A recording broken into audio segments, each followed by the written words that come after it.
Bienvenue sur Transition, le podcast où on vous fait découvrir aussi bien des expériences humaines inspirantes que les dernières avancées technologiques. Bonjour tout le monde, alors on se retrouve aujourd'hui avec Vianney Motte pour notre premier podcast. Rapidement, Vianney, donc c'est une personne que j'ai rencontrée il y a 2 ans qui a joint nos sessions de natation à Montréal. Vianney a un parcours assez exceptionnel en termes de choses qu'il a accomplies actuellement. Oui, si, on peut le dire. De choses qu'il a accomplies actuellement. Cette année, en fait, il a terminé justement ce qu'on appelle la Triple Crown, la triple couronne en eau libre. Donc ça consiste à traverser de la Manche, à traverser Catalina et le tour de Manhattan, l'île de Manhattan à la nage, donc 48 km si je ne me trompe pas que ça a donné à la fin. Pas à pied, mais vraiment à la nage. Et je pense à un exemple assez intéressant pour nous, pour 2 points, parce que d'une part, c'est une personne en fait comme vous et moi, si on veut, c'est pas l'athlète olympique sans lui enlever aucun de ses mérites, hein. Euh, donc, c'est un athlète un petit peu comme tout le monde, mais qui accomplit des choses extraordinaires. Et donc, c'est un super bel exemple, père de famille, et qui se dédie quand même à son sport, mais qui va nous apporter aujourd'hui l'aspect mental. Comment se préparer mentalement pour ces choses-là, parce que même si nous, on se spécialise plutôt dans le triathlon, c'est mentalement encore plus compliqué de se préparer pour ce genre d'événement, comme vous allez le découvrir, comme j'ai pu le découvrir dans les réunions préparatoires au podcast. Euh, Vous allez voir, donc sans plus attendre, je laisse la parole à Vianney qui va se présenter rapidement. Vas-y Vianney. Merci Bart, merci beaucoup de l'invitation. Bonjour à tous. Ravi de faire ce retour d'expérience. Effectivement, je suis juste un sportif amateur, donc c'est vraiment en ce sens-là que je partage mon expérience de vécu des courses j'adore que tu m'appelles un athlète parce qu'au fait, dans ma tête, j'ai pas été un athlète pendant longtemps et il a fallu que je m'entraîne 6 fois par semaine pour qu'il y ait un copain qui me dise si, quand même, t'es un peu sportif. Et je dise ah ouais, t'as peut-être raison. Le sport, j'y allais comme ça, un peu en dilettante toute mon enfance. J'ai pas été champion dans quelque chose, j'ai jamais été dans une ligue très assidue, etc. J'ai même, on va dire, découvert le sport par la course à pied à la fin de mes études, quand je me suis préparé pour le marathon de Marseille en 2003. Donc ça fait un peu près 20 ans et j'ai fait plein de conneries pendant cette course, me blessant au bout de 26 km, en ne plus pouvant courir encore aujourd'hui, vraiment que de manière limitée, tout ce qu'il fallait pas faire. Donc, sur ce point-là, quand votre coach vous dit vous n'êtes pas prêt pour un marathon, écoutez votre coach si vous voulez que ce soit pas juste pendant un mois que vous allez être off, ça peut être quasiment toute votre vie. Bon, après, si vous voulez traverser la Manche, etc., c'est une bonne idée. Écoutez votre coach, on ne vous raconte pas que des bêtises. Mais c'est vrai que par exemple la traversée de la Manche, bah, j'y suis pas arrivé. Je me suis pas réveillé un matin en me disant je vais traverser la Manche. Enfin, si, j'ai eu cette idée-là à ce moment-là. Mais mon parcours de nageur, il a mis 20 ans en fait. Entre 2003, la fin de mon marathon, j'ai commencé à aller un petit peu à la piscine. 10 ans après, j'ai commencé à faire quelques compétitions en eau libre. Et j'étais quand même pas vaillant parce que la première compétition que j'ai fait, qui était dans l'Oise, dans une rivière, un petit tour de 2,5 km et les champions faisaient 2 boucles de 5 km. Je les ai vus me passer à une vitesse folle. Et moi, je m'imaginais pouvoir les accrocher et mettre dans leur roue, leur sucer leur roue pour avancer. Donc c'était vraiment pour dire que j'étais bien naïf. Et puis après, je suis arrivé sur des choses un peu plus ambitieuses. Mais tout ça, ça a été vraiment, et les rencontres aussi que j'ai pu faire l'augmentation du volume que j'ai réussi à avoir, le fait d'arriver à Dunkerque, pas à Dunkerque, pardon, en Irlande, pour habiter là-bas 5 ans, ça m'a aidé parce que j'étais au bord de mer, ça facilitait aussi les conditions avec l'eau froide, que la natation dans un milieu d'open water, comme on appelle en anglais. Et puis, Ouais. Pour revenir un petit peu sur le déroulement, pour comment tu t'es mis un petit peu à la nage, en fait, on peut dire que t'as fait une erreur, mais que tu as su s'en servir pour rebondir. Ça t'a en fait servi à quelque chose, comme quoi on peut toujours trouver un côté positif à quoi que ce soit qui nous arrive, en fait. Sur le coup, on s'en rend peut-être pas compte, là, mais finalement, toi, ça t'a permis de te découvrir, quoi. ouais, et même on verra par la suite sur ma traversée de la Manche, le fait d'avoir eu un échec, c'est ce qui m'a aussi permis de continuer à nager. Je suis pas sûr que j'aurais continué à nager, à faire de la longue distance, si j'avais eu pas ce premier échec, ma première tentative. Donc clairement, c'était un apprentissage et ce marathon, ça m'a aidé aussi dans ma préparation à faire attention à pas me blesser, à être plus intelligent. Et c'est là où l'aspect mental est arrivé aussi dans ma préparation, justement pour être plus malin, pour être balancé aussi entre l'aspect physique, l'aspect psychologique, alimentation et gérer un petit peu les trois pour être sûr d'être préparé et d'être en bonne forme le jour de la course. Ensuite, comment j'arrive à traverser la Manche? Donc, je nage à Paris, je nage 2, 3 fois par semaine. Ça a découvert un peu l'eau libre. Et puis j'arrive en Irlande, je suis ma femme qui est mutée là. Je découvre que l'Irlande, c'est une île. Dublin est au bord de mer. Et en fait, je rencontre un Français qui a traversé la Manche. Et vraiment un truc qui m'a ouvert les yeux. La première fois que j'ai entendu parler de la Manche, Bart, je te l'avais raconté, c'était justement mon coach maître nageur qui racontait que sa coach à lui avait fait les qualifications, qu'il fallait rester 6 heures dans une eau froide et que du coup, elle avait jamais fait ça. Moi, j'étais là, bah, ça doit être énorme, c'est impossible à faire, 6 heures dans une eau froide. Je savais même pas ce que c'était que de l'eau froide. Il n'y avait pas de température et tout, mais comme quoi encore, on se fait des idées. Et je suis arrivé en Irlande, je rencontre ce Français qui me dit, salut, je suis le 17e Français qui a traversé la Manche. Et il commence à me raconter un peu son parcours et je vois qu'en fait, oui, il nage bien, mais il n'est pas champion de France junior dans ses jeunes années. C'est vraiment, il a mis en place tout un process pour y arriver petit à petit. Et du coup, au fait, bah, je me suis dit, ben, allez, je nage avec lui tous les jours en mer pendant un an. Et au bout d'un an, je décide de me lancer dans l'aventure et de me préparer pendant 3 ans pour la traversée de la Manche. Mais en mer, en Irlande, c'est pas chaud là-bas, là. Alors ouais, au pic de l'été, elle est à 15-16 degrés. Et en hiver, elle descend rarement en dessous de 6-7 degrés, ce qui est un gros avantage parce que la Manche est en général autour de 15, 14, 15 et jusqu'à 18, 19 dans les belles saisons quand il fait chaud au mois de septembre. Donc tu vois déjà ça comme un avantage, parce que t'étais déjà mis dans le futur, dans te dire j'ai un objectif, donc si c'est encore plus froid, tant mieux. Eh bah, exactement, c'est au moins j'aurais pas le problème de froid. Et en fait, comme c'est 3 ans en avance, tu prends un commitment, tu loues un bateau et un slot. Et puis après, une fois que tu as payé, bah, tu te dis, bon, bah voilà, j'ai j'ai 3 ans pour gravir la montagne, qu'est-ce que je fais? Et c'est là où tu te Ça te coûte retrouves, au fait. combien ça justement? Tu te dis je prends un bateau, je le paye là, mais ça Ouais, marche comment? ouais, un bateau, aujourd'hui, c'est à peu près 3 600 livres. Donc, tu vois, ça va faire peut-être 5 000 dollars canadiens, peut-être entre 4 et 5 000 dollars canadiens de réservation, sachant que tu réserves un slot avec une météo dont tu n'es pas sûr, c'est-à-dire c'est une semaine de marais, tu as un positionnement, donc moi j'étais le troisième de mon slot, ça veut dire qu'il faut que les deux autres nageurs puissent passer avant toi dans cette fenêtre. Ouais, on dit que le triathlon c'est un sport qui coûte cher là, mais la nage en eau libre, si nager ça coûte pas cher, et faire ce genre d'événement, faut quand même prévoir quoi, faut quand même t'organiser quoi. Bah, on compense que les maillots coûtent moins cher que les vélos. C'est ça. C'est ça C'est le prix l'avantage. du vélo. Au lieu de prendre un vélo, je nage. Je prends un bateau. Mais effectivement, cet objectif, c'est en fait, il vient et après, tu vois, tu parlais de Manhattan et Catalina. En fait, Manhattan et Catalina, c'était pas des objectifs au départ. C'est des objectifs qui sont arrivés après, une fois que j'avais réussi à traverser la Manche. Et on va voir que la Manche, je m'y suis pris à 2 fois pour le réussir aussi. Et c'est uniquement à la suite de ça que je me suis dit, bah tiens, je peux penser à des choses encore différentes dans ma manière de m'entraîner parce que le corps, verrait ça. Ouais, donc ça s'est fait un peu de fil en aiguille, aussi avec les rencontres que tu as pu faire, les opportunités que tu as eues, quoi. Ouais. À l'heure où on fait beaucoup de choses de la maison sans sortir de chez soi, c'est sûr que t'aurais pas rencontré toutes ces personnes-là, t'aurais pas fait tout ce cheminement dans ta vie, quoi. Ouais. Alors, il y a des gens que j'ai rencontrés avant, et là, c'est quelques photos d'entraînement, mais c'était pendant le Covid aussi qu'on s'est entraîné, donc les piscines étaient fermées. Donc, l'avantage d'être en mer, hein, c'était, voilà, j'ai quand même acheté un wetsuit que j'ai jamais utilisé, ou j'ai utilisé 2 fois parce que je trouvais que c'était trop de contraintes, parce qu'on nage en maillot de bain et juste avec un bonnet, en tout cas dans la catégorie que je nage.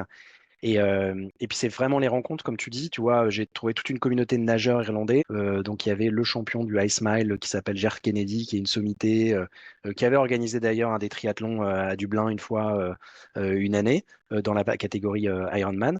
Et en fait, j'ai été le voir en lui disant, bah écoute, je vais traverser la Manche, j'ai pas beaucoup d'expérience d'eau dans la mer et dans le froid. Est-ce que tu peux m'aider pour une expérience d'hypothermie? Il m'a regardé avec des grands yeux, t'es complètement con. Puis il m'a Hum. dit, bah viens, on va nager ensemble, tu vas voir que l'expérience, tu vas la gagner. Et effectivement, le fait de nager toute l'année, ça a permis d'avoir ce contact avec l'eau froide. Alors, on nageait pas la même durée en février, évidemment, ou en mars, quand l'eau est très froide, qu'au mois de juin, juillet, quand c'est la belle saison, et le mois d'août, quoi. Mais Ouais. j'ai quand même testé l'hypothermie pendant mes entraînements. Mais ça m'a permis après ça d'apprendre. Donc c'était tout en sécurité. C'était juste une nage que j'avais fait. J'avais nagé la veille une demi-heure. J'ai nagé une demi-heure le lendemain. Donc je m'attendais pas du tout à voir ça. Puis un petit coup de mou et comme quoi il peut se passer plein de choses en mer dont tu t'attends pas toujours. Et du coup, tu as toujours dans un coin de ta tête de garder quelques énergies pour pouvoir rallier le bord ou pour pouvoir faire face à un courant qui peut être important, etc. Ouais.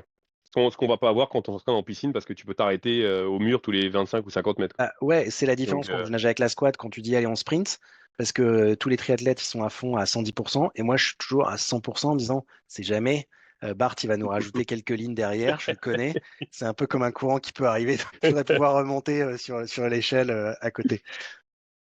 Effectivement, c'est ça. Après ça, c'est vraiment euh, pour travailler pendant ces 3 ans et mentalement, c'est de se dire il faut que je teste des choses que je connais pas parce que sur la course, je sais pas ce qui va pouvoir m'arriver. Donc, c'est train Ouais. for worst et hope for the best. Je vais dire ça à tous mes triathlètes la prochaine fois que samedi il fait pas beau, dimanche il fait beau, on va tous rouler samedi parce qu'il fait pas beau. Ouais, Alors arrêtez de me demander de changer le plan d'entraînement parce que le samedi vous m'avez mis ah mais il pleut, je préférerais faire ma ride dimanche, c'est possible. Non, c'est pas possible. On va rouler quand il flotte et quand il fait 5 degrés. Comment? Mais c'est vrai qu'il faut se préparer à tout c'est et faire clair des parce que compétitions intermédiaires, ça c'est même quand il fait pas beau. C'est un des avantages d'ailleurs quand on fait des camps d'entraînement. Et c'est ce week-end-là, t'as pas le choix, tu le fais. Il fait pas beau, puis à la fin, t'es super content d'avoir fait le travail, quoi. mm, mm. Mais il faut le tester, quoi. Il faut le faire, quoi. Ouais, exactement.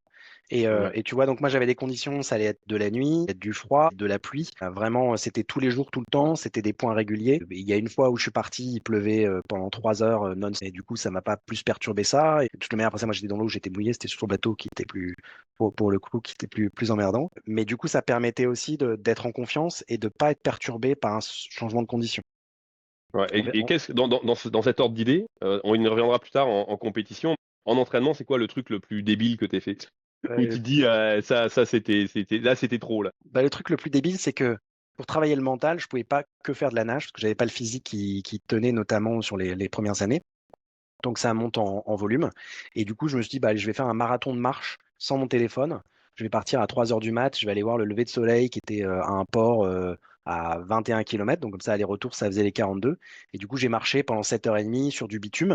Et j'étais un peu con parce que du coup, j'ai dit, bah, grosses chaussures de randonnée pour aller en forêt. Sauf que bah, j'aurais mieux fait de mettre des petites baskets légères. Donc je me suis retrouvé avec des ampoules énormes, complètement déshydraté parce que je connaissais rien à l'hydratation et à tout ce qui était nourriture. Et je me suis fait engueuler après par mon kiné qui m'a dit, mais tu aurais pu avoir une fracture de fatigue, t'es complètement couillon.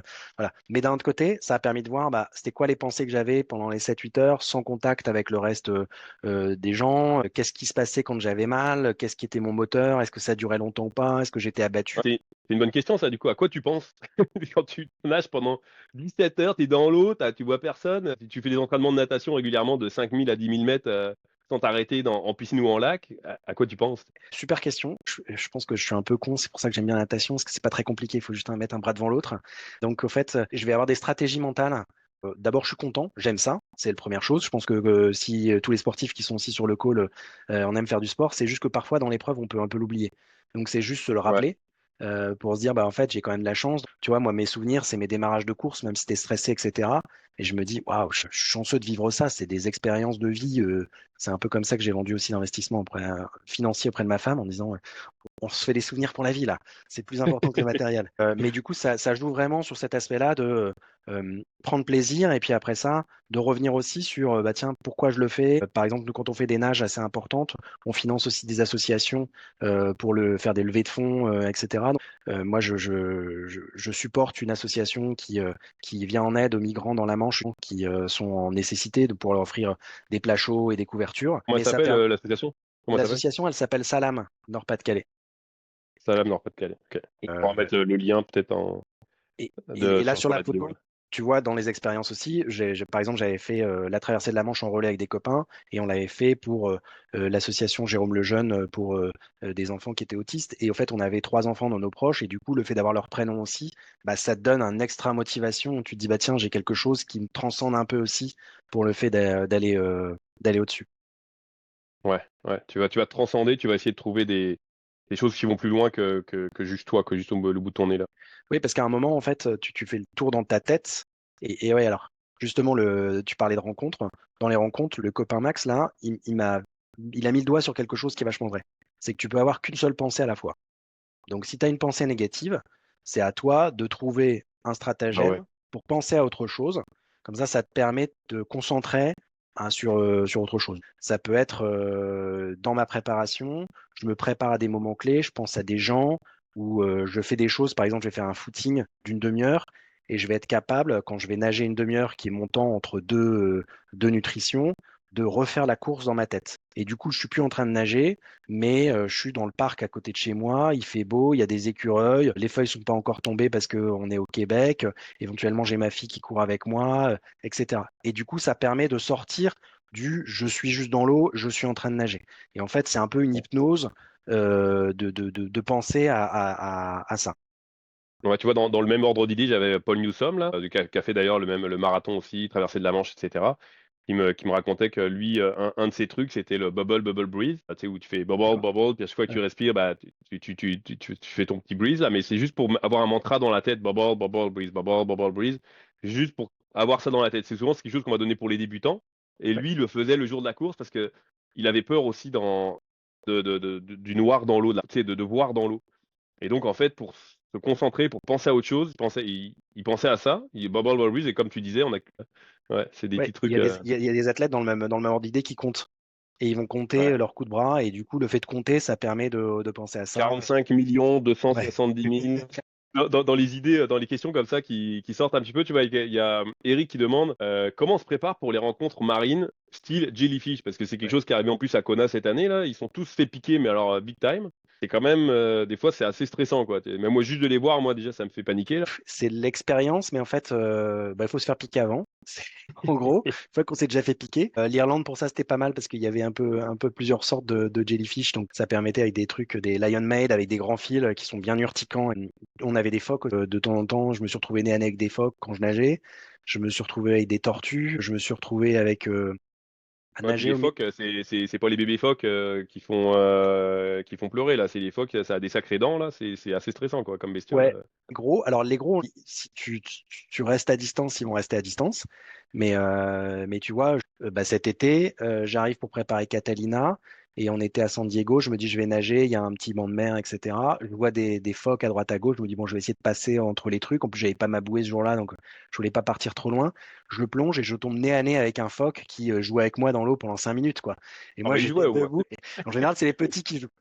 Et tout ce qui est jellyfish, bah, c'est juste le fait de se faire piquer une première fois, comme ça permet de ne pas avoir l'appréhension.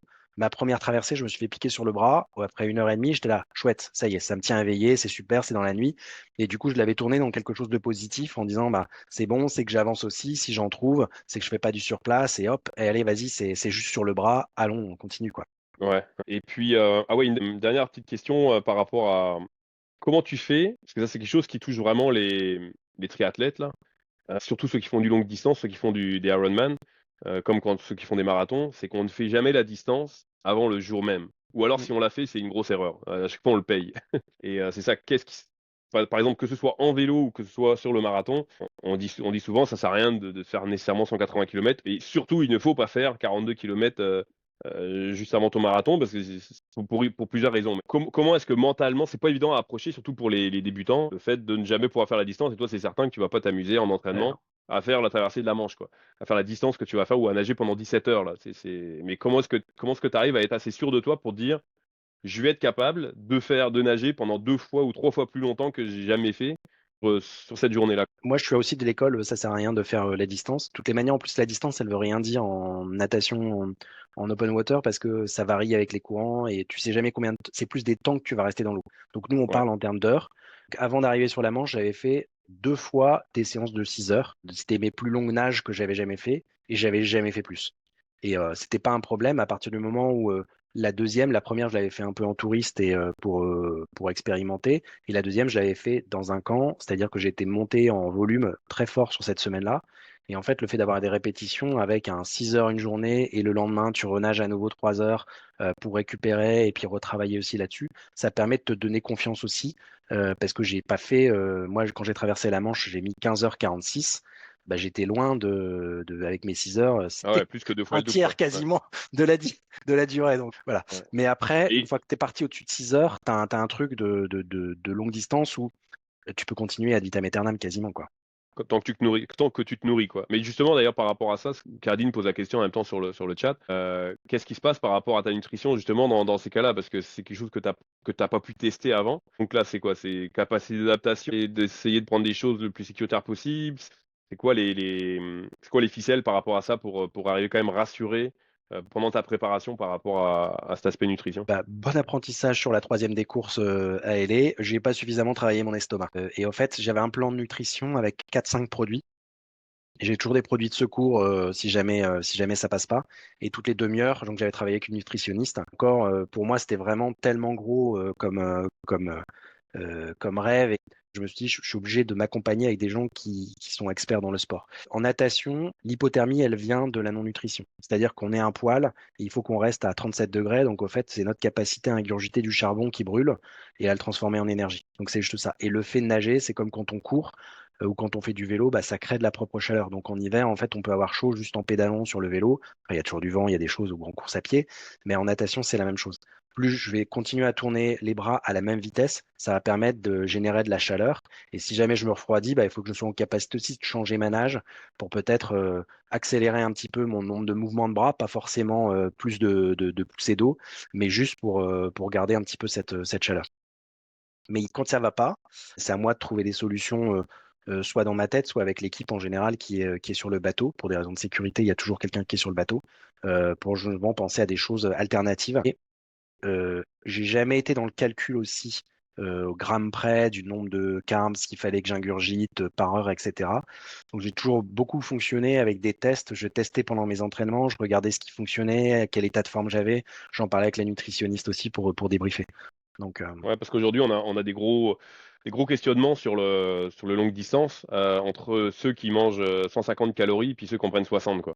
Il y a les deux qui se battent un petit peu entre ceux qui disent qu'on pousse plus fort, donc il faut manger plus, et d'autres qui vont dire, bah non, ton estomac il est pas capable, et au contraire, faut s'entraîner à manger ses gras, et donc on veut pas trop manger. Donc c'est pas évident, et c'est sûr que je pense que la règle de tout ça, c'est de tester au maximum, de pas faire des choses parce qu'on voit ça sur YouTube, des athlètes qui s'entraînent très différemment. Et on voit d'ailleurs que ça marche pas à tous les coups. Là, si vous avez suivi un petit peu Kona, vous avez vu que les Norvégiens ou ceux qui prennent énormément de calories, il y en a beaucoup, ça n'a pas bien fonctionné, ça a fini qu'ils ont rendu tout ce qu'ils avaient mangé, quoi. C'est sûr que c'est pas évident parce qu'en plus, suivant les conditions météo, l'estomac travaille hyper différemment, quoi. S'il fait froid, s'il fait chaud, si on pousse plus ou moins fort, l'estomac il réagit différemment. Je pense que comme tu disais, une des choses, c'est t'as un plan A, puis après ça, tu as un plan B, C, D, E, F, et il faut que tu aies possibilité de changer d'arme, quoi. ouais. Tu changes les armes lesquelles tu te bats, ça, il faut être capable de s'adapter parce que sinon, ce sera jamais la même chose. Les nutritionnistes, ils vont le dire, hein, il faut avoir un plan, mais faut que tu saches le changer, quoi. Bah, il faut que ton corps il soit capable de s'adapter et il soit capable d'aller puiser dedans. Donc, moi, j'avais une sécurité qui était le gras que j'ai autour du ventre parce que justement, ça permettait d'avoir un temps tampon avant que j'ai de l'hypothermie. Donc, ça me donnait 2-3 heures dans une eau à 16 degrés sans m'alimenter, c'était pas un problème. Mais Ouais. passé ces 2-3 heures, je me mettais en risque et notamment que l'estomac il se referme et qu'après ça, il accepte plus rien du tout. Donc, Et puis, par rapport à tes routines de course, nous, on a les routines en préparation de course, là, où on va arriver, il faut que l'avion, il arrive exactement 3 4 jours avant, comme ça, quand tu descends de l'avion, le lendemain, tu fais un petit jog pour te mettre dedans, tu montes ton vélo, l'avant-veille, tu prends off, puis la veille, tu actives dans les trois sports, puis tu fais ton carbo-load pour avoir vraiment assez de nutrition. Puis si jamais il y a un truc qui se passe pas bien, ah là, c'est la fin du monde et puis tu es insupportable avec tout ton entourage là. Parce qu'il y a un truc, il y a le pneu qui est pas de la bonne couleur ou parce qu'il y a un petit truc parce que tu voulais des pâtes, des tagliatelles, puis là, t'as des spaghettis, alors là, ça va pas. Donc toi, je le sais, puis je vois Christa qui posait une question par rapport à ça, elle connaissait un petit peu, mais il y en a qui se rendent pas compte à quel point nous, on est chanceux d'avoir toute cette précision. Raconte-nous un petit peu comment ça se passe ouais. de ton côté là. Bah, la traversée de la Manche, donc je devais nager entre le 3 juin et le 9 juin. Et je l'ai traversé le 22 septembre. Ça donne un peu le 20 septembre, pardon. Ça donne un peu une idée. C'est-à-dire que bah, ça dépend de la fenêtre. Donc la première fois, j'ai été à Douvres, je me suis installé, j'ai fait ça, j'ai fait mon carb pendant 3 jours avant. Tu t'occupes aussi dans la tête, tu te trouves des occupations, tu prépares des occupations. J'étais avec ma fille, on a fait des puzzles, on a fait des marches. Voilà. Je mangeais des glaces parce qu'il fallait que je prenne un peu de poids aussi à ce moment-là, donc c'était pas désagréable. Et puis au fait, je suis pas parti. Et le 30 juin, j'ai eu l'opportunité de partir. Donc là, on me voit à gauche, je suis en train de monter dans l'avion. Et en fait, j'ai eu un call avec mon coach à 10 heures du mat qui m'a dit, il te faut combien de temps pour arriver à Douvres? Et parce qu'il y a peut-être une opportunité ce soir. Et je lui dis, bah, on réfléchit pas. Attends, je regarde s'il y a un avion qui est disponible. J'étais à Dublin. Hop, je suis parti directement de Londres. J'ai appelé mon copain Max, qui était mon coach mental. Est-ce que tu peux venir? Je l'ai mis dans un Eurostar parce que lui était à Paris. On s'est retrouvé à Londres. Et le soir même, à 11 heures, j'étais dans l'eau et prenais mon premier départ. Donc, c'est aussi comment on arrive à gérer dans la tête cette incertitude Ça s'appelle le roller coaster d'ouvre roller coaster parce qu'on passe par des émotions très fortes avec et peut-être que je pars pas et si je pars et une fois qu'on dit bah ça y est on part, tout se met en branle. Mais moi d'un autre côté, j'aime bien aussi la spontanéité. La deuxième fois quand je suis retourné donc en septembre, j'étais au Québec et j'ai pris l'avion 3 jours avant quoi, même pas 2 jours avant. Et je me Mais suis dit comment, bah comment tu gères avec ton entourage? Caradine pose une question par rapport à ça, là, mais comment tu gères par rapport à ton entourage? C'est comme si moi je dis à ma conjointe, je prends l'avion demain pour l'Angleterre. Attends, pardon, il y a quelque chose d'important qui se passe là. Ouais, j'ai fait un petit briefing familial quand j'ai décidé de partir sur ce projet-là, en disant est-ce que vous êtes d'accord, est-ce que vous m'accompagnez aussi? Ça demande des sacrifices, donc tout le monde était un peu au courant. Après ça, j'ai la chance d'avoir des enfants qui sont assez autonomes parce que c'est des ados. Mais effectivement, ouais, j'ai tout organisé. Je commençais un boulot en septembre quand je suis arrivé ici. J'ai eu de la chance que ma boss elle soit assez attentive aussi. Mais d'un autre côté, je lui ai pas laissé le choix. En fait, je pense qu'à un moment, quand on est tellement décidé, qu'on veut la chose, qu'on s'est donné les moyens, bah, les gens y suivent quoi. Et puis surtout, c'était vachement sympa. Sur ce projet de traversée parce que j'avais créé un WhatsApp, les gens me suivaient. Et en fait, je me suis rendu compte aussi de l'impact positif que ça peut avoir quand on entraîne des gens dans un projet sportif. En fait, c'est que des émotions positives. C'est des choses, les gens, ils sont contents, ils sont curieux, notamment quand ça sort un peu de l'ordinaire, etc., comme une traversée. Et du coup, voilà, donc ouais, ça demande des sacrifices familiaux. J'ai pas pris beaucoup de petits déjeuners sur les 2 années, les 2 dernières années de préparation, mais d'un autre côté, c'était le deal, quoi.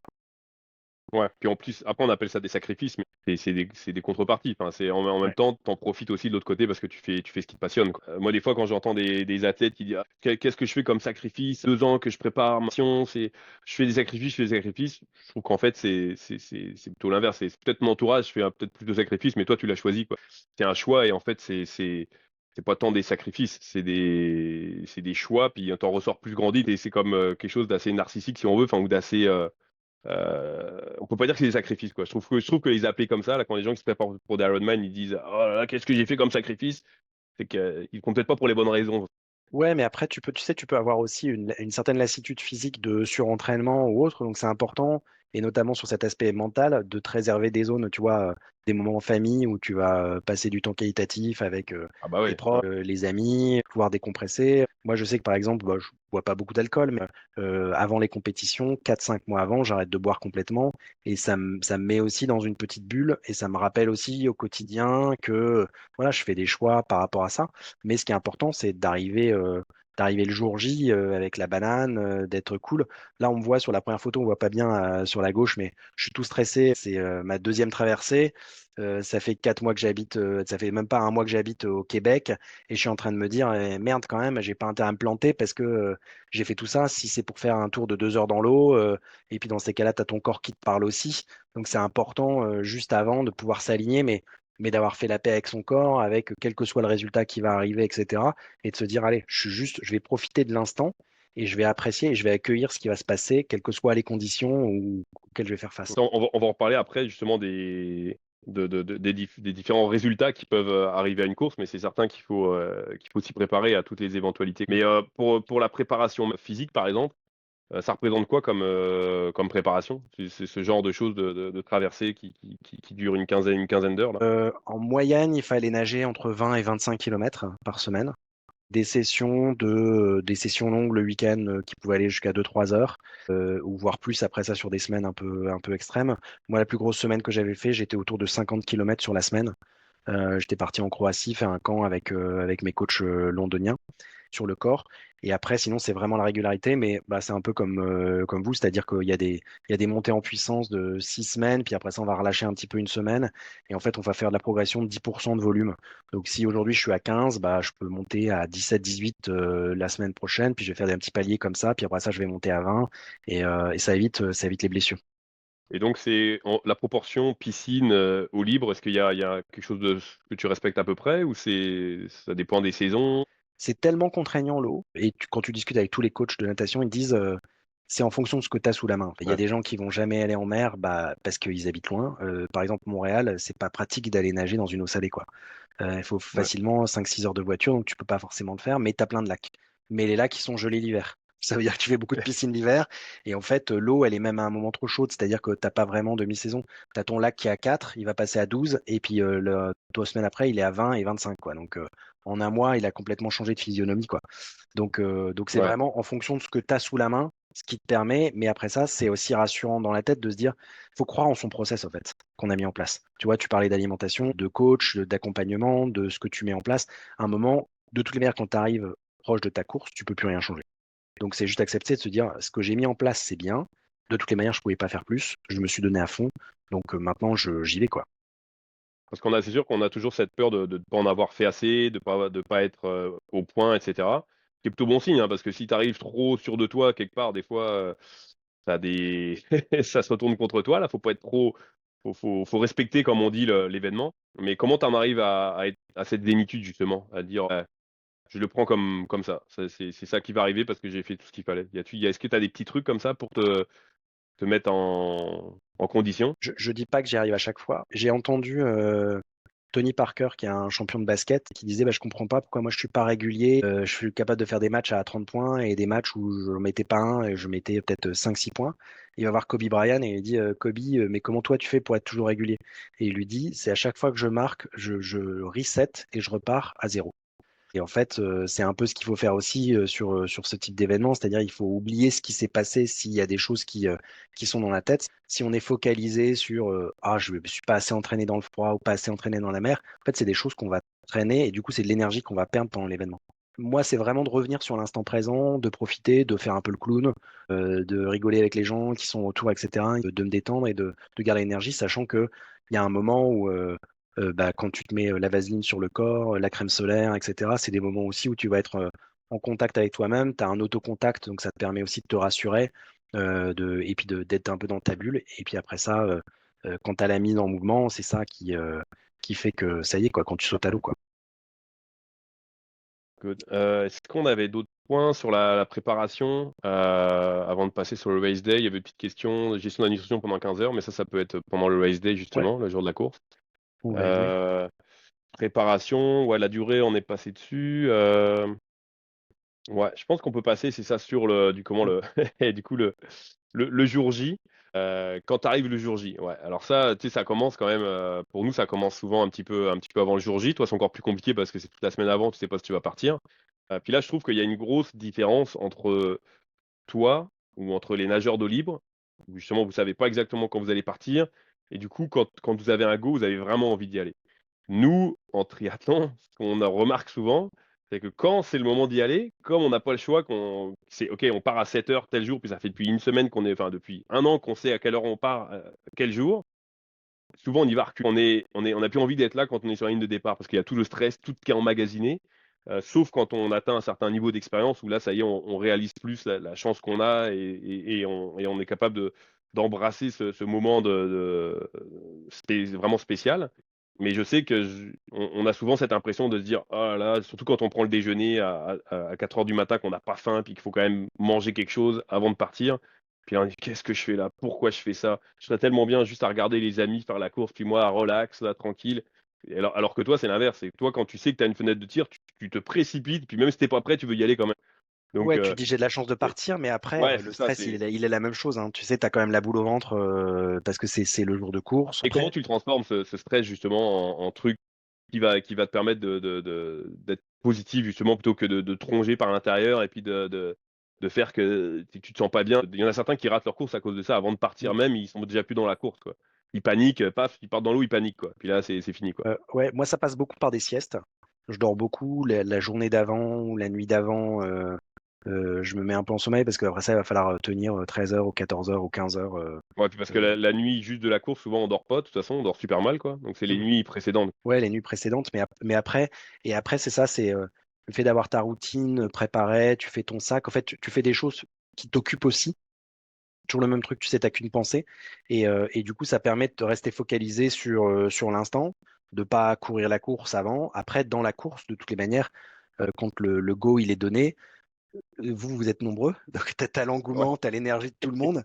Là, tu es tout seul, quoi. Tu vois, tu es sur ton bateau, tu as la personne qui te dit, allez, vas-y. Toi, tu es en train de réfléchir. Il y a des nageurs qui vont plus facilement à l'eau ou pas. Moi, j'ai plutôt tendance à y aller un peu direct en disant, ça sert à rien de rester et de trop réfléchir. Et puis, hop, on y va. Et puis, dans l'eau, après, on fait quelques, quelques mouvements pour aller rejoindre la côte avant le démarrage, quoi. Donc, tu dois aller, ce qu'on appelle euh, tu dois sortir de l'eau, au fait, tu dois plus avoir d'eau sur les chevilles.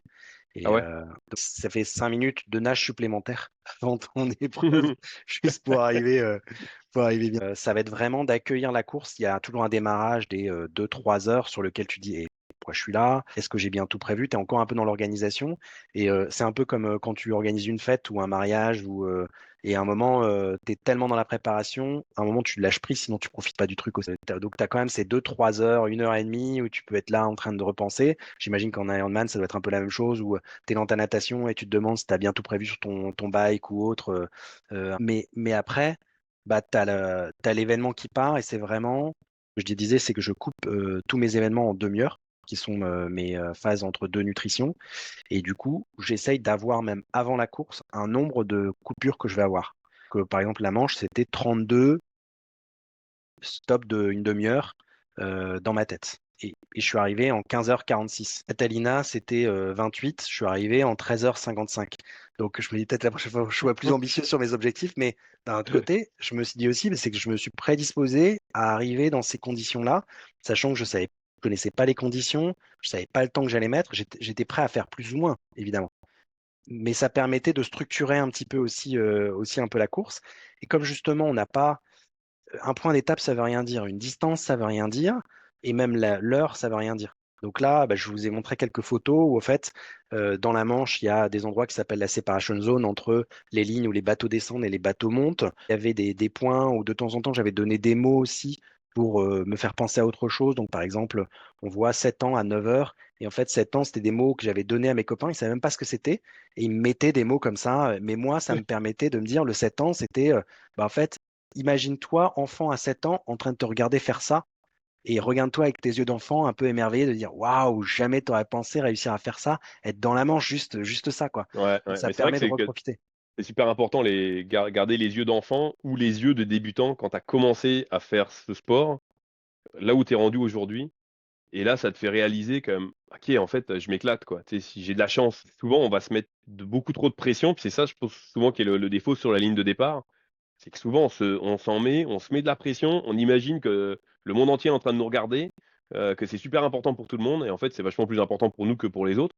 Surtout qu'on est loin d'être aux Jeux Olympiques, là. Et moi, je trouve qu'un bon exemple là-dessus, c'est aux Jeux Olympiques, là, si vous regardez Florent Manodou, là, comment il a géré la natation au niveau de l'équipe de France. Lui, en fait, il a fait il était vraiment là pour avoir du plaisir et il s'est enlevé le stress. Et c'était impressionnant. Tu le voyais sur le bassin aux Jeux Olympiques. En finale, il avait fait le moins bon temps des séries Le clapping, pour la qualif. Ouais, il tac, il fait comme ça pour que les gens l'applaudissent. C'est un truc qui se fait jamais. Et il a dit, oh, je sais pas, je suis rentré, j'ai eu envie de faire ça. Complètement déconnecté. Et le gars, il a fini troisième contre toute attente, parce qu'il était là pour se rappeler qu'il était là pour se faire plaisir. Et c'est vrai que les yeux d'enfant, se faire plaisir, c'est super important, hein, se rappeler pourquoi on fait ça et sans se mettre trop de pression. Bon, moi, je le vois avec tous les athlètes qu'on voit tous les jours dans ce sport. C'est incroyable la pression qu'on peut avoir. C'est qu'on peut se mettre en beaucoup trop parce que au final, on est là pour faire une journée de sport en plein air avec des amis, puis on se chronomètre histoire de s'amuser. On est là pour s'entretenir et puis c'est la cerise sur le gâteau de tout un entraînement qui en fait est bien plus important que l'événement lui-même quasiment, quoi. Ça vient concrétiser, puis ça nous motive à nous entraîner, mais finalement, c'est notre style de vie de tous les jours qui est important. Puis c'est sûr que chaque événement nous motive pour en faire d'autres et pour continuer à s'entraîner, mais c'est le style de vie qui est primordial, quoi. mais après, c'est sûr que quand tu fais de la longue distance, des épreuves de plus de 8-9 heures, tu as forcément des états où à un moment, il va falloir prendre le contrôle aussi dans ton esprit sur ton état physique, parce que tout passe. C'est ce qu'on apprend aussi en natation, c'est-à-dire que la douleur, elle passe. Une tendinite, ça fait mal pendant quelques heures. Puis après ça passe. Parce que tu auras mal autre part. Donc j'ai eu des douleurs dans des avant-bras qui ont disparu 2-3 heures après, et j'étais persuadé que j'arrivais plus à, à bouger le coude parce que ça me faisait trop mal. En fait, c'est tout un rythme aussi de rationaliser ce qui peut arriver quand mon alimentation, elle s'est plantée au bout de 4 heures sur Catalina. C'était surtout pas paniquer.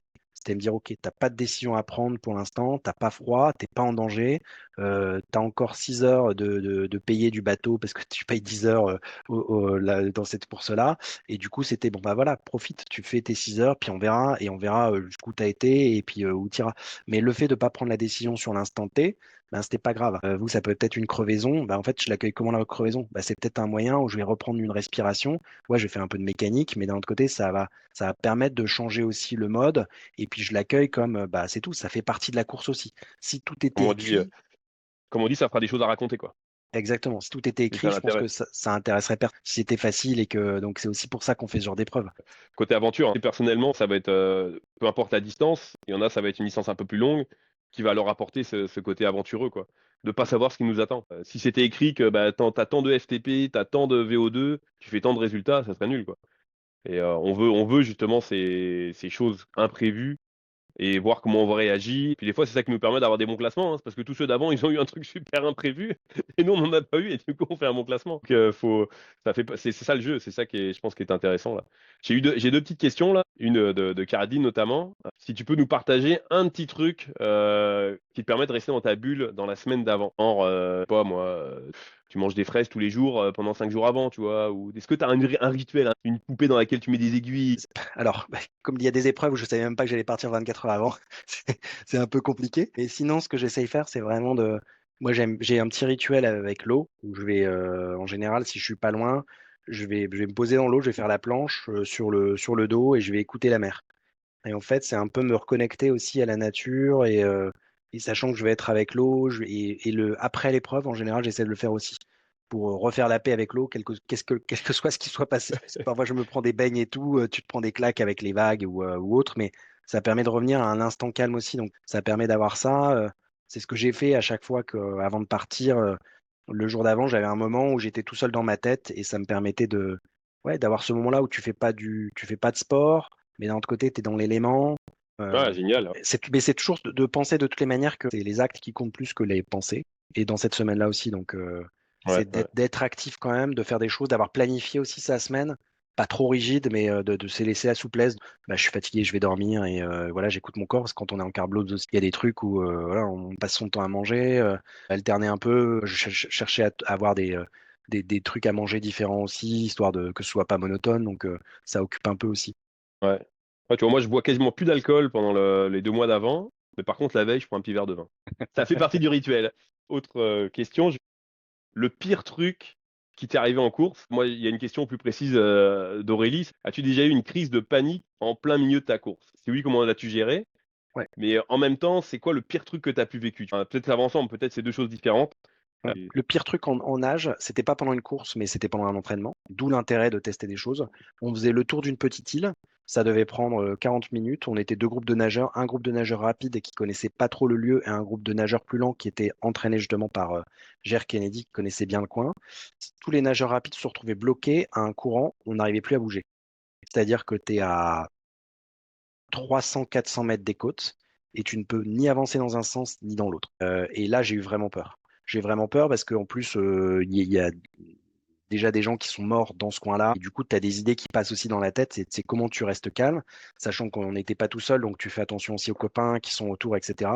Mais j'ai nagé sur place pendant 30 minutes dans une eau qui était et avec la peur en disant tente une stratégie, tente une autre, etc. J'étais parti avec un gel que j'avais donné à un copain en disant bah non, moi ça va, je suis plus entraîné que toi, prends le gel. Et je me suis même imaginé en disant mon épitaphe, il a été assez con pour donner son gel. Mais au T'aurais final, fier donc ton bal. ouais, et c'est là où j'ai le plus peur parce que je passe et après ça, je me retourne, je sors du courant et une fois que tu es à l'abri sur la rive, j'ai attendu 20 minutes avant que mon copain arrive et il en restait encore un. On arrive tous au point de ralliement, tu avais sa femme qui était là, donc c'était vraiment très angoissant, quoi. Donc c'était vraiment là où j'ai eu le plus peur. Et lui, il était malin, il a fini par faire demi-tour. Pareil, il a tenté plein de choses, il a fini par faire demi-tour en disant c'est plus long, mais au moins je suis sûr de Waouh. rentrer en sécurité. Et sur une course, le plus dur, c'est bah, sur la manche, ou pas, mais tout le temps, en fait. T'entends ce que tu veux, au fait. Donc, tu as ton pilote qui va te dire, c'est une super journée, ça va être génial et tout. Et en fait, toi, tu l'interprètes d'une certaine manière. Donc, sur la manche, c'était ça va être génial, tu as le vent dans le dos et tu as les vagues avec toi. Et là, tu t'imagines que tu vas te mettre à surfer, que tu vas nager à 5 km heure alors que tu n'as jamais nagé à 5 km heure. Et du coup, moi, je savais que je devais arriver de nuit et tout le monde me disait, ça va super, c'est génial. Et à un moment, je l'ai fini par m'auto-persuader que j'allais arriver avant que la nuit tombe, ce qui n'était pas possible. Bah, le panneau 10 heures, là, c'est quand il commençait à faire un peu plus sombre. Enfin, on s'approchait de la fin de journée. Et en fait, j'ai mis 6 heures de plus, quoi. Donc, j'ai fait 3 bonnes heures dans le noir. Mais mais mentalement, ça te tombe dessus, il faut pouvoir l'accepter aussi. Et là encore, comme j'avais eu plusieurs expériences, ça a été plus facile, mais La c'est désillusion, quoi. toujours déroutant. C'est la Remobiliser, dure quoi. Ça réalité. arrive. Et puis en fait, t'entends, la seule chose que tu sais, c'est le dernier feed, au moment où ils te le disent. Et ça n'arrive jamais. C'est OK, bah, je continue. Et après ça, ce qui est intéressant, c'est que j'ai une distorsion du temps, en fait. Plus tu nages et plus la demi-heure, elle paraît petite. Donc la première demi-heure, elle m'a paru 1 heure et demie. Je me suis même dit, ils m'ont oublié. C'est pas possible, ils ont oublié de me donner à manger, ils ont changé peut-être le plan, etc. Alors que pas du tout. Et à la fin, j'avais l'impression que je passais mon temps à manger, je nageais un peu, je relevais les yeux, ah c'est déjà l'heure, hop, parce que j'étais parti. Ouais. C'est marrant, on a le cas aussi quand on fait des long runs ou des long rides. Là. La première demi-heure, des fois, mais qu'est-ce que c'est long, là? Puis après ça, on rentre dedans, puis je sais pas, le mental, il y a quelque chose qui se passe dans la tête. Là. À chaque fois, quand on part pour des entraînements, je me rappelle quand je suis en hiver et puis que je fais que des petites runs de 30-40 minutes, je me dis, mais comment je fais pour courir 2 heures et demie? Puis je m'amuse pendant 2 heures et demie, alors que là, 40 minutes, j'en ai marre. Ça me saoule parce que je sais que je cours 40 minutes, et donc les 10 dernières minutes sont super longues. Elles sont aussi longues que quand je cours 2 heures et demie, quoi. Les 10 dernières Ouais. minutes, c'est ah, c'est Mais fou. effectivement, mais tu te remets, et en fait, c'est parce que tu te remets mentalement dans un truc où tu sais que tu vas te faire un peu mal, mais tu es prévu aussi. Enfin, tu vois, tu l'as anticipé. Mais Ouais. quand tu démarres une nage de 16 heures, forcément, quand tu es dans l'eau, tu te dis, ça y est, je suis parti quand même pour un petit bout, quoi. Du coup, toi, tu découpes à chaque fois, comme tu disais, tes nages en Ouais. 30 minutes. Tu prépares pour t'anticipes pour le long, mais dans ta tête, tu fais une étape à la fois, quoi. Tape à la Mentalement, fois. tu peux pas le supporter, quoi. Bah, par exemple, pour Catalina, quand j'ai eu mon problème d'alimentation, j'étais omnubilé, mes enfants étaient là pour une fois, ils allaient me rejoindre sur le dernier quart d'heure de nage, etc. Je me faisais une fête de ça. Et ça m'a tenu les 3 premières heures en disant c'est génial, c'est cool, ils vont nager avec moi. Puis quand j'ai commencé à avoir mes difficultés, j'étais là, concentre-toi juste sur l'instant. Ton travail là, c'est de nager jusqu'au prochain ravitaillement et de regarder si ça passe. Et ainsi de suite. Et du coup, on fait du Ouais. test et tu testes et tu te raccroches là-dessus. Et puis une fois que le soleil se lève, bah en fait, tu vois aussi les choses différemment, quoi. Ouais, ouais, bah tu vois, deux trucs là, c'est les petits stickers sur le vélo là, qui te donnent des choses à penser.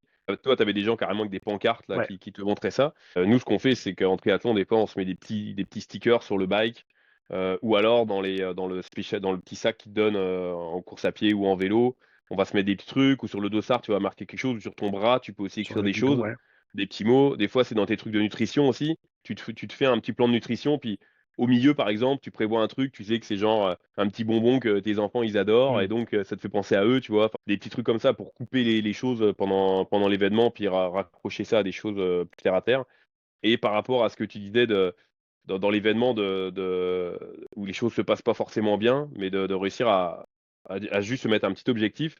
Quelque chose qui s'est passé, bah, j'écoutais les Breakfast with Bob là sur les entrevues en fait à la fin des championnats du monde. Et celui qui a terminé deuxième, la Magnus Ditlev, là, il a eu une course très difficile là cette année là. En vélo, il a pété à la fin du vélo.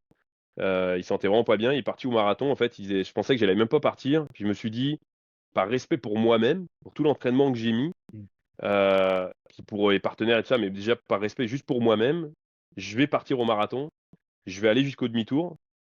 Je vais voir où est-ce que je suis rendu au demi-tour. C'est comme ça, le demi-tour, Hmm. c'était pas le demi-tour du marathon, c'était 5 kilomètres en fait.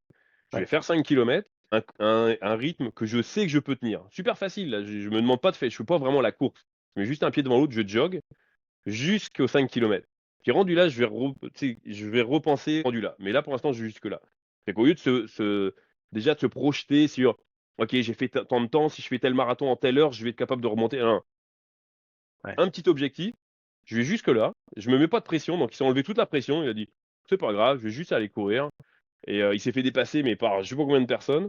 Puis rendu au demi-tour, il s'est rendu compte que finalement, il Il avait les courait meilleures aussi vite jambes. que tous les gens qui l'avaient dépassé. Ouais. Puis lui, il se sentait de mieux en mieux. Et après, il a repris tout le monde, il a fini deuxième.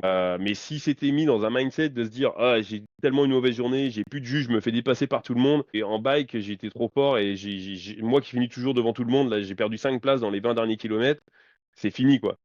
Et le gars, il s'est remobilisé, il s'est juste dit, c'est pas grave, je coupe les objectifs, j'y vais juste un petit objectif et ça lui a permis finalement de faire un super résultat. C'est vraiment de couper les choses en petits objectifs et de se recentrer sur des choses qu'on est capable de maîtriser et d'en voir du positif, quoi. C'est toujours ça, quoi. Ouais, c'est de se voir avancer aussi, quoi. Et le fait du 5 km, c'est bah, génial, j'ai fait les 5 kilomètres, c'est un bon exemple, quoi. Ouais. C'est tout à fait ça. Parce que si c'est trop long, si c'est trop gros, c'est comme je vais traverser la Manche, tu me dis demain je vais traverser la Manche, je te dis c'est fou, c'est pas possible. Alors que si je commence à m'entraîner, bah ça devient possible. Et là, c'est la même chose aussi dans ta course, quoi. Je mettais les différents résultats. Phrase de Nelson Mandela, je perds jamais.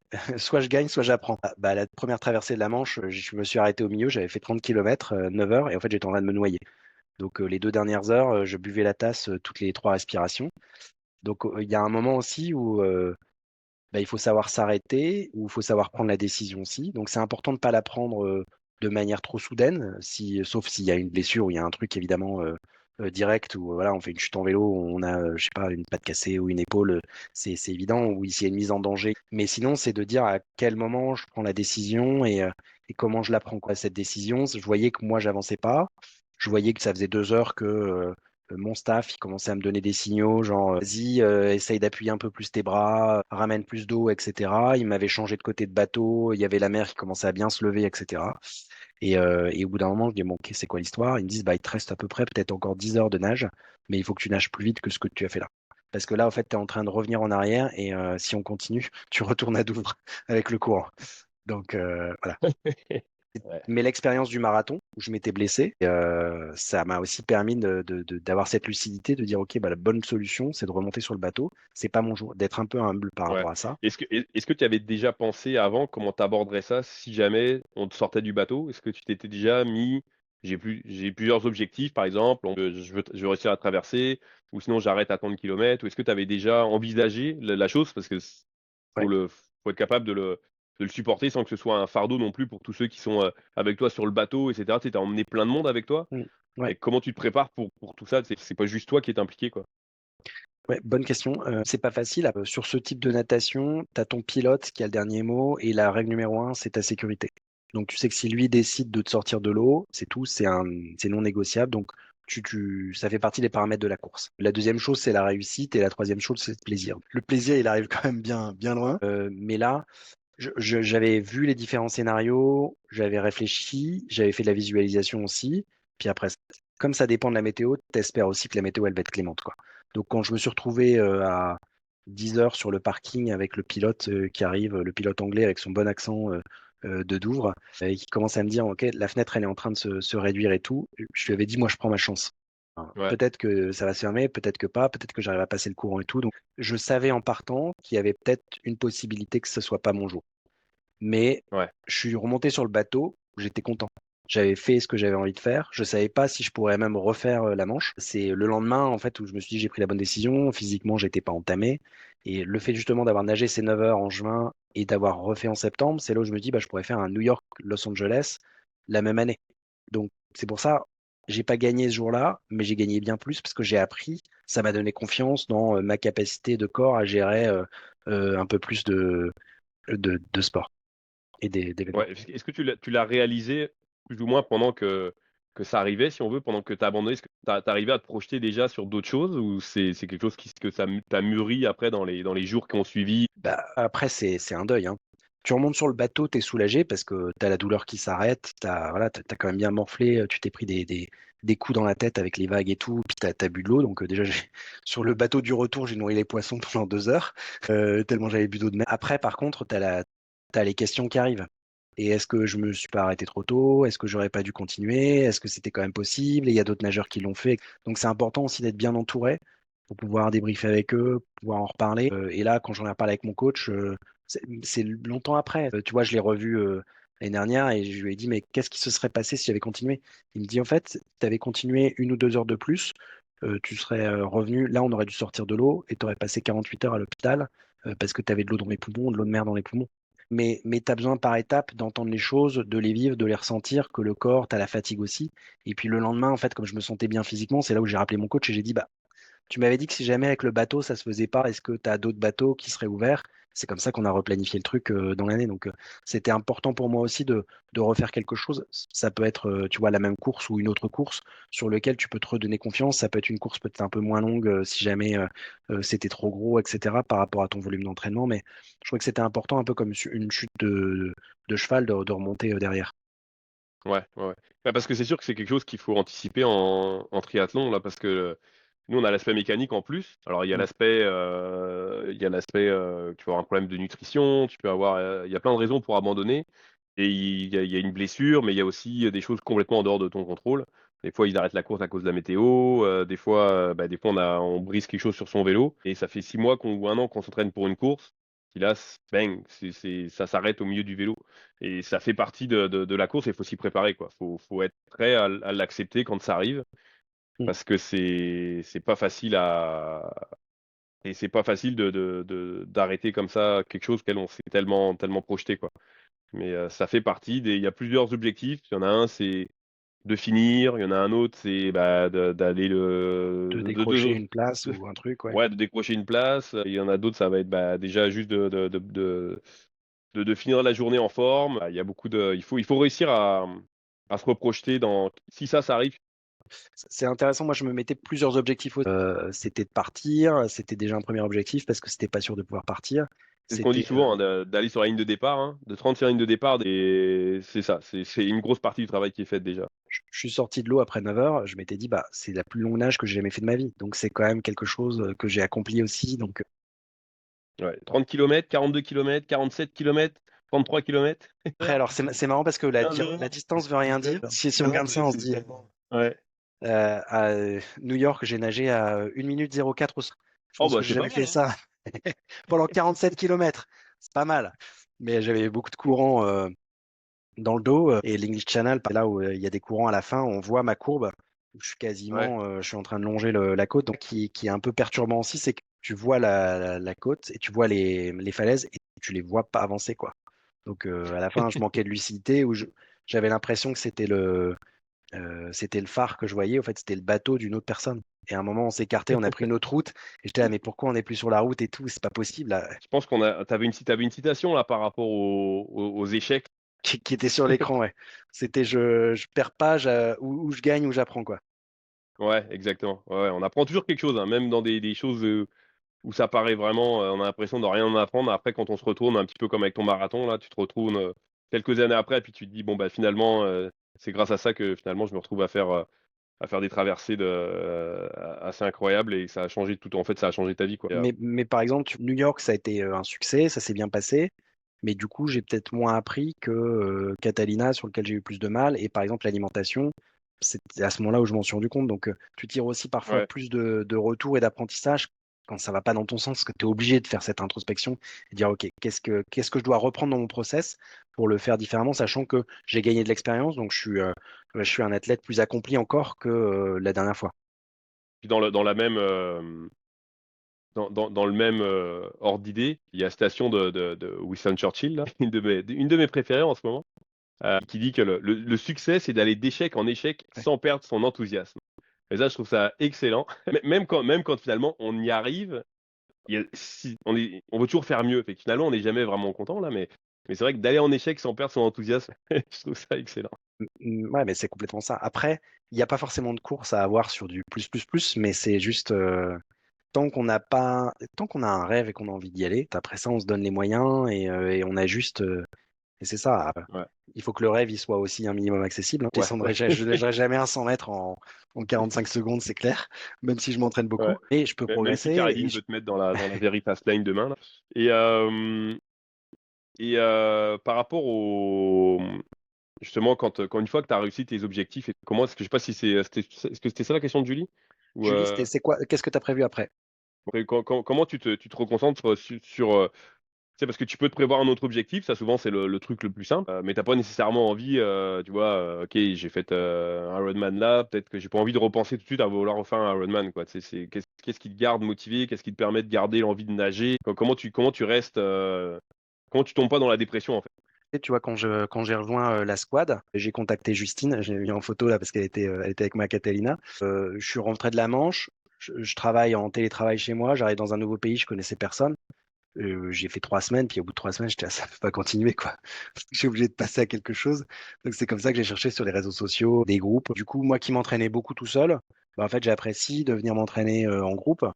Parce que du coup, c'est rigolo, t'as une bonne ambiance, ça motive de retrouver les copains, etc. Tu sais que tu vas te défoncer dans la piscine quand même. Et en plus, parfois, tu vas même progresser plus vite parce que tu vas être un peu tiré par les autres qui en sont plus en forme le jour où toi tu l'étais moins. Et avec le temps, tu vas passer d'une ligne à l'autre, etc. Donc, c'est retrouver des choses peut-être différentes, pas aussi approfondies. J'ai beaucoup travaillé sur ma technique l'année après ma manche.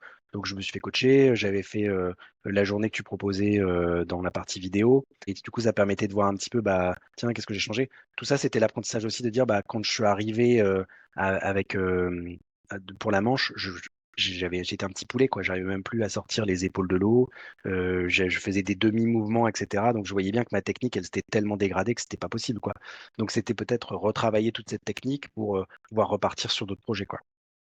Ouais, ouais. De te retrouver d'autres objectifs. Puis nager avec du monde, des fois nager avec des groupes, un peu comme nous les coureurs, c'est comme ah je veux retrouver le plaisir bah, de courir en nature par exemple quand on ça fait Mm. longtemps qu'on l'a pas fait quand on fait beaucoup de triathlon, de juste prendre mon vélo pour rouler pour le plaisir sur des petits chemins donc gravel bike ou vélo de montagne, faire des choses hyper structurées avec des intervalles à faire et tout ça c'est comme ou on oublie ça, je m'en vais courir puis j'ai pas d'objectif, je reconnecte avec la nature ou je reconnecte avec un groupe de course ou avec un groupe de nage pour retrouver le plaisir social dans tout ça, parce que c'est vrai qu'on est obligé de se couper un peu hein, quand on a des gros objectifs.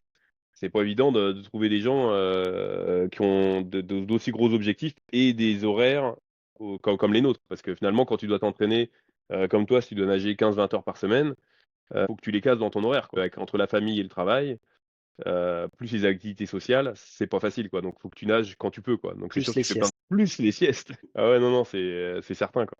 Vianney, de l'entrevue, comment est-ce que tu, en quelques mots, nous décrirais la spécificité de ta préparation mentale, notamment si on devait les transposer à d'autres sports qui s'adapteraient facilement à d'autres sports?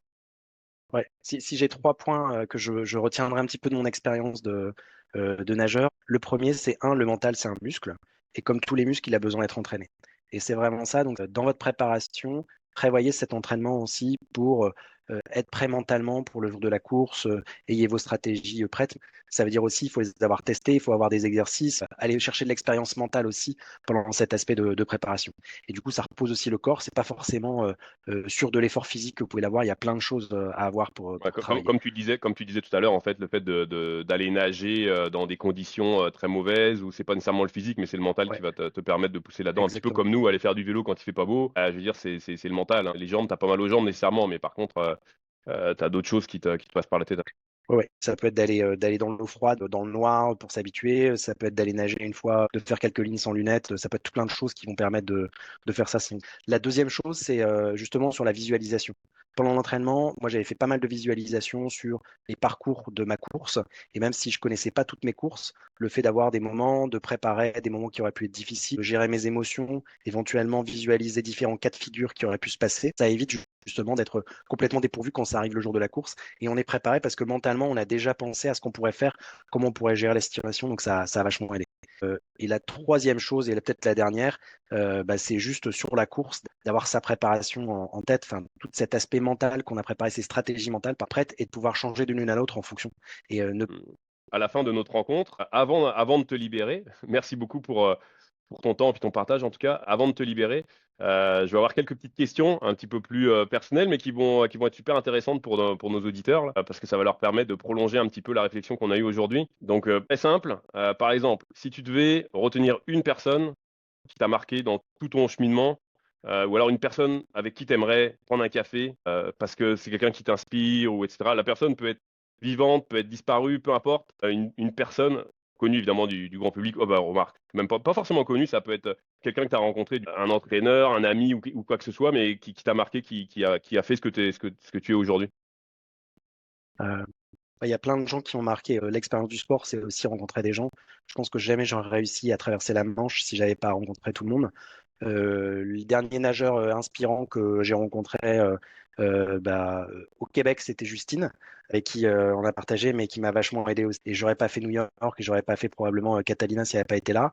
Et elle m'a fait rencontrer à Catalina une sommité de la natation. Et je suis désolé parce que j'ai oublié son nom, mais qui a été la plus rapide nageuse de Catalina, qui a 68 ans, qui est vraiment une sommité de la natation. Et c'est génial de rencontrer des gens qui sont hyper inspirants comme ça. Waouh, merci. Effectivement, Justine, un petit bonjour si tu nous écoutes.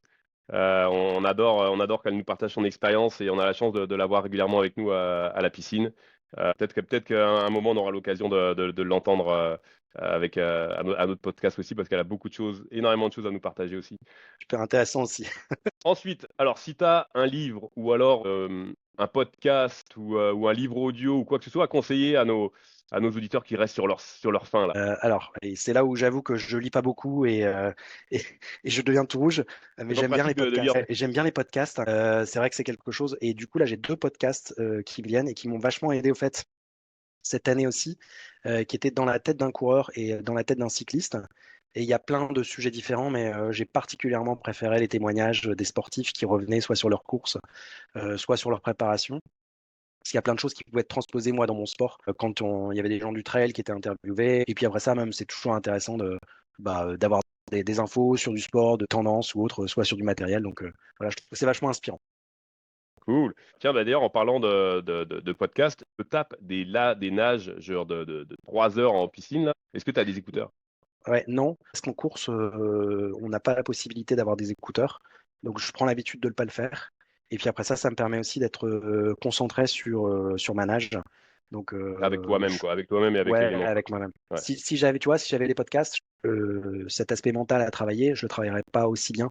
Parce que du coup, t'es en train d'écouter ton podcast, quoi. T'es plus en train dans ton effort à fond, en train de penser. Ça m'est arrivé de temps en temps des séances de m'imaginer à des endroits de la course en disant, ah, là, ça commence à être dur, mais en fait, c'est là où je vais rencontrer un courant, à cette bouée-là, devant les côtes de la Manche, à 5 km.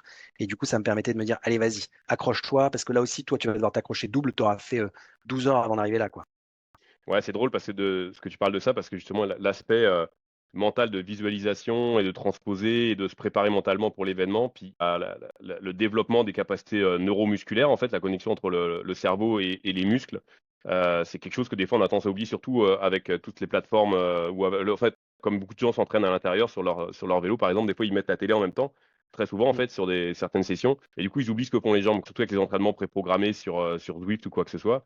Et on est en train de travailler en ce moment, nous, justement, pour redévelopper des sessions où l'athlète est 100% dans ce qu'il est en train de faire. Il est sur son vélo, il fait du vélo, il n'est pas en train de regarder un truc à la télé. Il fait du bike, et il y a un coach qui vient de lui donner des enseignements, qui vient le motiver, qui vient lui parler de ce qu'il est en train de faire, ou simplement lui-même est en train de se concentrer sur ce qu'il est en train de faire. Et tu as raison que le fait de se concentrer sur ce qu'on fait, d'être 100% dans l'instant présent, c'est effectivement super important, quoi. L'idée, c'est d'être lessivé mentalement aussi à la fin de sa. Good. Est-ce que tu regardes un peu Netflix? Est-ce que tu as une petite série que tu nous recommanderais? Ouais, moi j'ai des films que j'ai bien aimés, Naïade, sur l'histoire d'une dame qui à 60 ans décide de retenter la traversée entre Cuba et la Floride. C'est assez inspirant. Et le deuxième qui est sur ma liste que j'ai pas encore vu, qui sont des bons films à voir aussi en famille, c'est sur la première femme qui a traversé la Manche, qui s'appelle Face à la mer, qui est l'histoire de Trudy Edler, pardon, Erdley, qui est la nageuse, qui est la première nageuse qui a traversé la Manche, femme. Ah, génial. Eh ben, merci beaucoup. Merci Je pour t'en nous prie. partager ces petites infos plus personnelles. Merci pour tous ces partages et j'espère que vous avez bien aimé profiter de l'expérience de Vianney. On se retrouve pour un prochain épisode prochain. À peu près, on essaie d'en sortir un tous les mois. On vous tient informé du programme. Merci, bonne Merci à journée à tout le tous. monde. Merci Bart.